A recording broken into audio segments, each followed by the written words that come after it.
करणार असं देखील त्यांनी घोषणा केलेली आहे.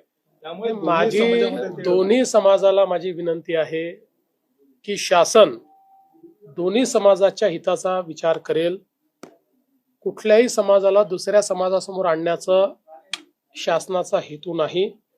त्यामुळे कोणावर अन्याय करून कोणाला देण्याचा प्रश्न नाही आहे. दोघांचे प्रश्न आम्ही सोडवणार आहोत. त्यामुळे ओबीसी समाजानेही हे लक्षात ठेवावं की कुठेही त्यांच्यावर अन्याय आम्ही होऊ देणार नाही. आणि मराठा समाजाने हे लक्षात घ्यावं की आम्हीच सोडवले आहेत सगळे प्रश्न, दुसरे कोणी सोडवले आहेत सांगावं कोणी सोडवलेले आहेत. मराठा समाजाचे प्रश्न आमच्या सरकारशिवाय म्हणजे मी मुख्यमंत्री असताना, शिंदेजी मुख्यमंत्री असताना तेव्हाच सुटल्यात. बाकी कधी सुटले प्रश्न आणि आम्हीच सोडवणार आहोत. ही आंदोलनं शमलेली आहेत. महाराष्ट्रातच मराठा आंदोलन नेमकं का होतं? मुळामध्ये ही जी सगळी आंदोलनं होती त्या लोकांना हे लक्षात आलं की EWS आल्यानंतर त्यांचा प्रश्न बऱ्यापैकी त्या ठिकाणी सुटलेला आहे.